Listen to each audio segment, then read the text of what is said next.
Yo. Welcome back to Raptors Flex Plus. I am your host, Kyle. I got another video today, man.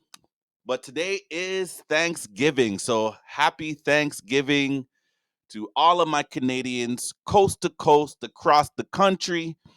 Hopefully, you got an opportunity to be around some friends and family, whether it was a family Thanksgiving or a friendsgiving, so they call it sometimes.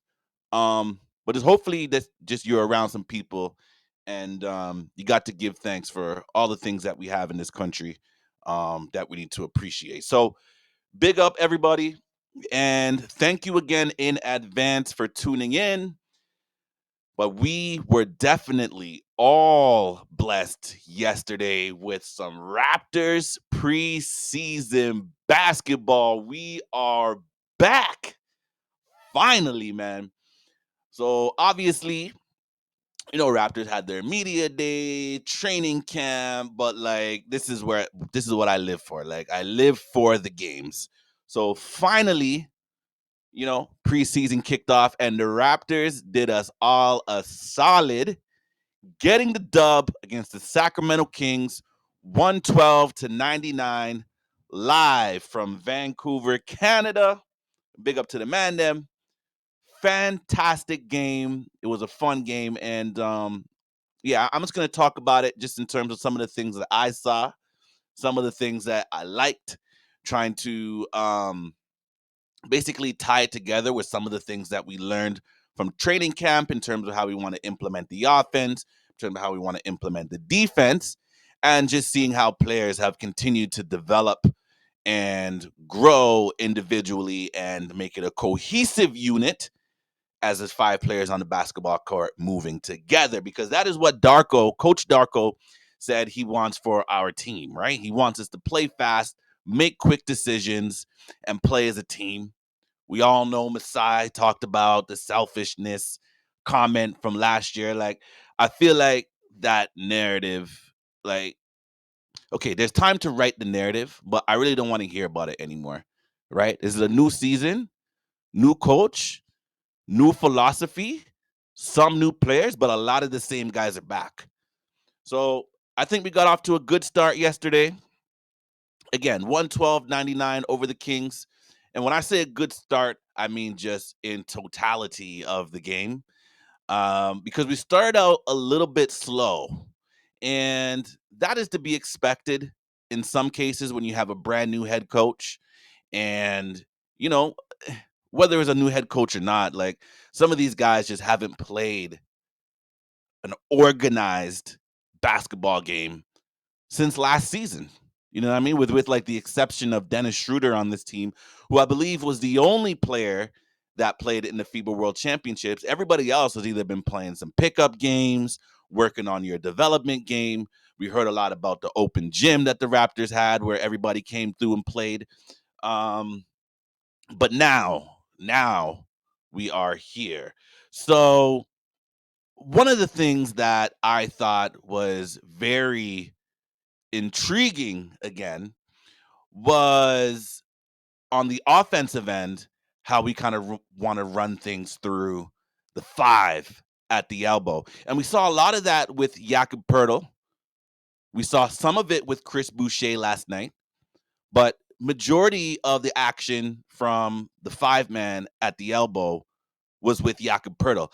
And with that being said, I think there's a lot of timing that still needs to be worked out between setting the screens, running off the screens, determining, reading the defense to be able to determine what it is that you want to do off of that screen, whether you're making a move to the basket for the kick out, um, whether, you're playing in some pick and roll action. But really, Jakob picked up, I think, all of his fouls just on screens alone, right? And sometimes it's not the big man that is at fault for those fouls, right? It's timing. Sometimes the players are coming off too fast. Sometimes they're coming off that screen too slow. But there's a lot of good, um, I guess, opportunities for buckets that we saw off of those screens, especially with a guy like Scotty Barnes. Oh my God. Scotty Barnes looked fantastic. And I think he only ended the game with about 4 or 5 assists in the 18 minutes that he played.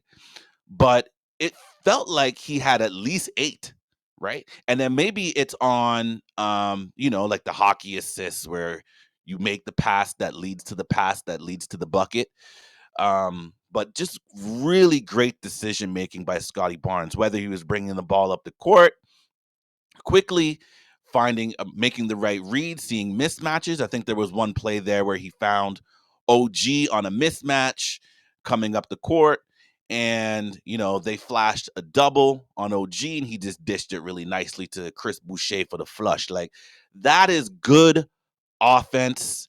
The philosophy that we talk about, selflessness, because it's not selfishness, it's selflessness in this case.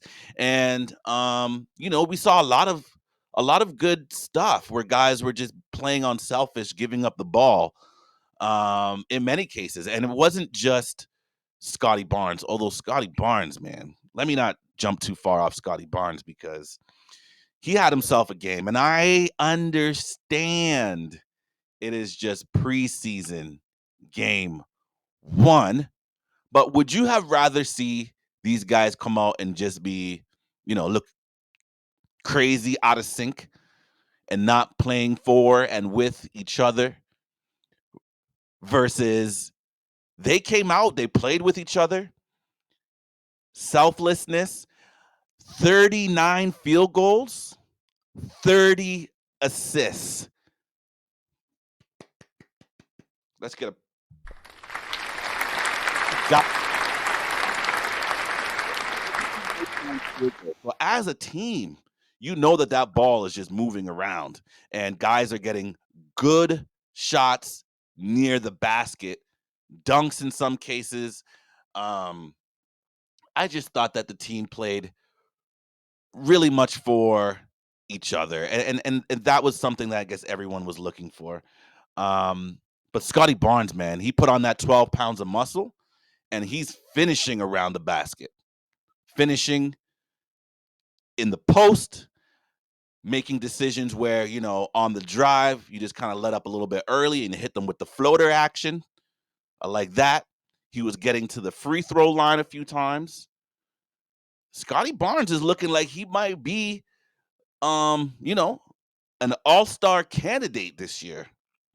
And I think that if the Raptors are able to carry over this type of performance into the regular season, and they're a team that's winning by All-Star break, let's say you're the 5th seed or something by All-Star break, you're looking at 2 All-Stars.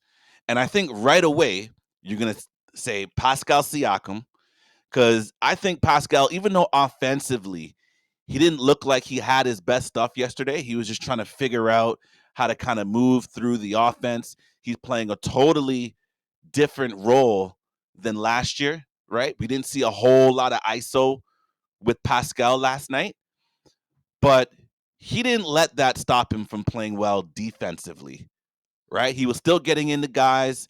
I think he had a few steals, not letting up on plays. Fantastic performance by these guys. Fantastic.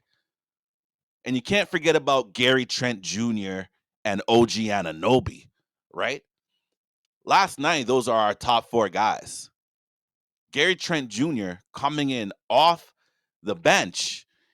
It's not even an if thing with Gary Trent Jr., okay? We know that he's a professional. His dad played for the Raptors, Gary Trent Sr. And when you're the son of a former NBA player, you're at a little bit of an advantage versus, players that may not have NBA players or even just professional athletes in their bloodline. But this is direct, right? You're the son of an NBA player. He is a professional, whether he's coming off the bench, whether he's getting the start, his approach to the game doesn't change. He knows his role on the team. The only question with Gary Trent Jr. is his ability to show consistency. Because we've seen it in the past from Gary Trent Jr. He'll have like a 3 to 5 game stretch where he's just lighting up the net, 20 to 30 points a night. And then, he has a few games where you're scoring 6 or you're scoring 10, but you're just a high volume shooter. So I really want to see the consistency with Gary Trent Jr., but very nice to see that he was willing to come in off the bench and he filled it up, whether he was playing with the starters directly or whether he was playing with some of the second string guys. He looked like he was ready last night. And again, I know it's preseason. I get it. Game 1 preseason. But Gary Trent Jr., that's going to be he will be an ultimate weapon for us. 6-man type stuff. If he really embraces his role within the team to be the 6th man. So big up to Gary Trent Jr. Like, I also thought that he played well defensively yesterday. I think outside the first quarter, where the Kings put up 35 points, after that, do the math. 70 minus, okay, now I'm putting myself on here. But anyways, 70 minus 35, 100 minus 35 is 65, minus 1, 64. So we gave up 64 points from quarter 3 to the end of the game. From quarter 2 to the end of the game. Fantastic effort defensively by the guys. And I know the Kings didn't play their starters in the second half, but you only gave up 19 points in that second quarter where the Kings had their starters going. So we're doing things right. And it also appeared as if they were embracing the defensive scheme, right? So Coach Darko talked about, how he wants to pack the paint and have an emphasis on not giving away the corner 3, really defending that corner 3. And I saw a lot of that last night, right? The Raptors players were sagging in, which allowed them to contest any of the threes, but you see that, or any of the threes from anywhere on the court. But when it got to those corners, guys were flying out at those shooters and not flying out directly into them to foul them, right? They were making good contests. And if there was a pump fake, it always felt like there was another player there to at least get a hand up and make it a difficult look. Great job defensively. I'm liking so far what the scheme looks like. Obviously, there were some breakdowns that we saw, right? I think it was the first quarter. Dennis was maybe guarding someone. No, Dennis was the off help.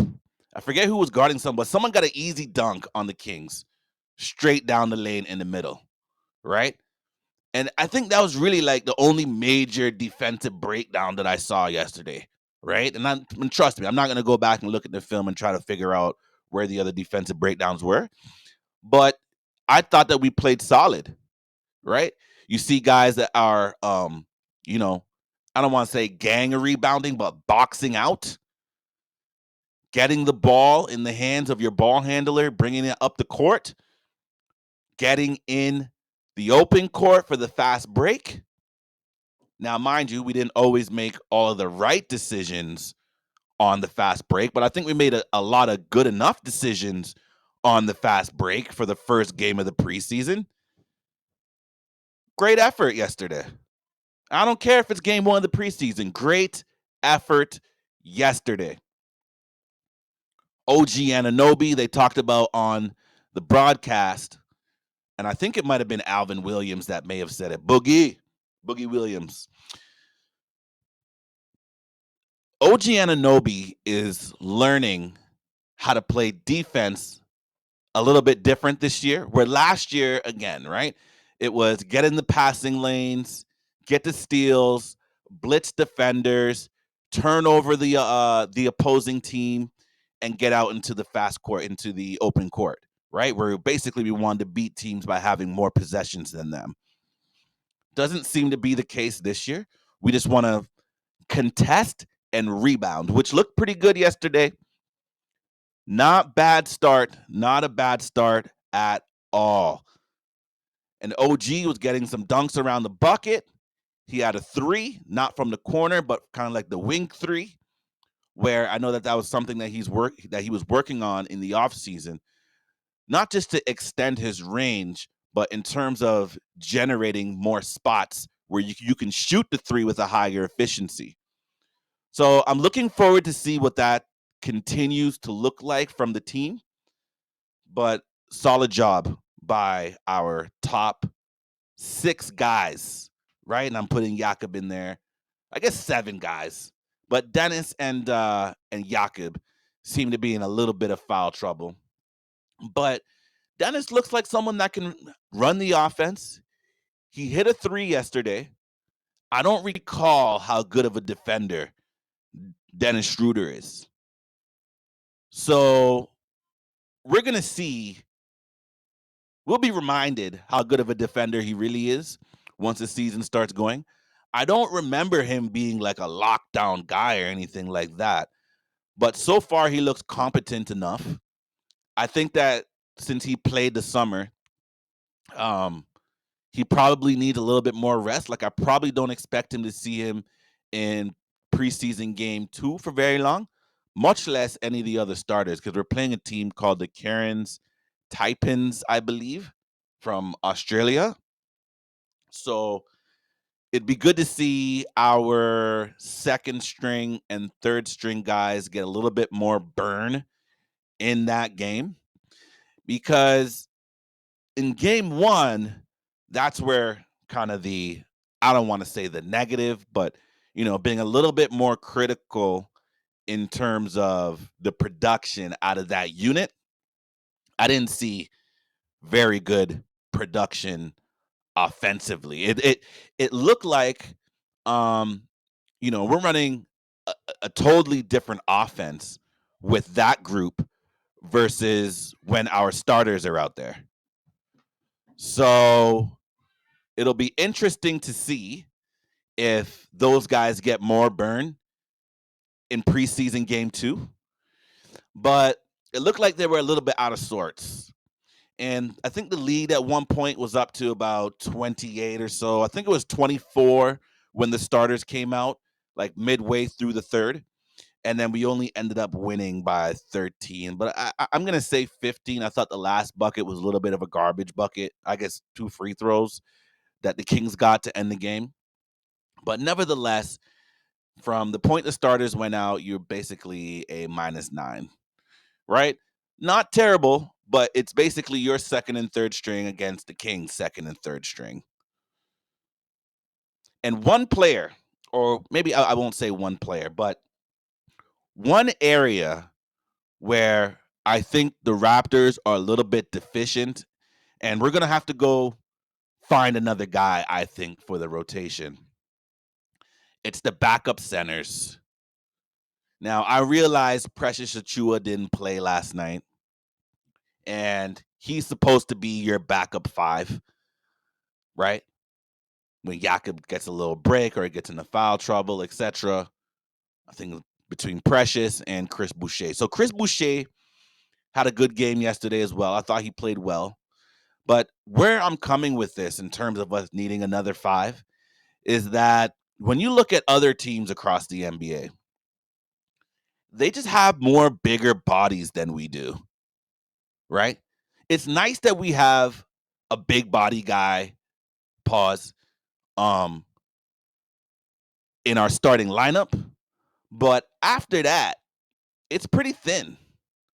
So if you're going against guys like Joel Embiid and going against guys like Jokic, and then there's other big men in the league that are coming off the bench, etc., you want to be able to at least have that matchup if something goes wrong with Jakob, right? Meaning he gets into foul trouble, or maybe he's just getting cooked and they need another. We want to put another look against guys like that. And I thought JaVale McGee was a brilliant pickup for the Sacramento Kings, and I am envious because I wish that we had like a veteran guy. And yo, he could be at the back of the bench. We may not even need him for like the first 30 games. But I'm saying as the season goes on, right? The wear and tear of the season, you're going to need another bigger body. Now, I'm really high on Christian Coloco, but we know he's going through his respiratory issues and we want him to, be safe and come back healthy and all that. But in the lens of looking at the team, if for whatever reason we weren't even able to bring Christian Coloco back, or even if we do have Christian Coloco, he's not a big, strong guy. Now, mind you, I know he was probably pushing some weights in the offseason to get a little bit stronger, but I think we could use another big body. And when I was just looking through the free agents that may be available, I'm thinking a guy like Willie Hernangomez. So that's Juancho's brother, Bo Cruz. Bo Cruz's brother. I I think a guy like that understands how to play somewhat of the FIBA type game where, ball movement, get to the right spots, but still be a big body and you have NBA experience. I think that's a type of player that could serve very valuable for this Raptors squad, right? But nevertheless, I thought that the Raptors played really good defensively. Our second and third string guys, there was some miscommunications at times on the offensive end, but overall, nothing that I'm too mad about that game. Now, lastly, or maybe not lastly, I might have another thing, but 18,000 fans, 18,654 fans in Vancouver. Y'all filled it up. Y'all did your thing. You were loud when you were supposed to be. You were quiet when you were supposed to be. Great job. We know Vancouver is an NBA city. I don't care what nobody says. They're an NBA city. I don't know about getting a team because, it failed there previously for whatever reasons. We can get into all the politics of it. And there may be a couple more cities that are ahead of the line, but Vancouver can hold down an NBA team. All right. Now, one point that I thought was really funny that I wanted to point out, at about 7 minutes in the third quarter, or I think it was around 6 minutes left in the third quarter, when the starters were starting to come out and the fans were chanting, "We want Grady. We want Grady." At first, I thought that they were calling out this man's last name. I'm like, okay. They didn't say that, but damn, man, I thought that would have been a major pause. But yo, y'all did it right, man. Y'all did it right. Y'all did it right. Appreciate all the fans out there. And I think that they were saying exactly what a lot of us wanted to see at that point while the Raptors were up 20 plus. What does Grady Dick look like in his first NBA preseason game? And my man came in with the green light, firing threes, firing shots. He made a couple good decisions, couple bad decisions, but he's a rookie. He's a rookie. But some positives. I think he made some really good passes that led to some buckets. I thought that his form looked really good. When he gets that ball, it's coming out, and it looks like it's going in. So I think we got ourselves a shooter. But not even just that. He got a bucket off of the dribble on the elbow. And I was like, okay. And that thing went straight up and straight down through the bucket. Straight up and straight down. And prior to that, he had the same exact shot that I believe they called a foul on somebody. I forget exactly who it was, but it went down the same way. So a lot of positives there that we can build on from Grady Dick. I think it was important for him to also come out with the mentality that he's going to score the ball. right? Based on the personnel that was on the court at that time. I would like to see him be a top reserve in one of these preseason games. Doesn't have to be the next game. It could be the third game where he's one of the top reserves and he gets a chance to play with Scotty Barnes. He gets a chance to play with Pascal Siakam. Just a chance to play with some of the starters, right? Where you're going to get some looks. And let's see what he can do to knock it down. But overall, fantastic effort by the boys. They did their thing, came out with a W, and we are off to game 2 of the preseason, which is on October 15th. So I think that's next Saturday. And that game will be at the Scotiabank Arena in Toronto. So the guys have a chance to go back to the drawing board, watch the film, see what worked, see what didn't work, continue to improve. And then you want to incorporate those learnings into the next preseason game. All right.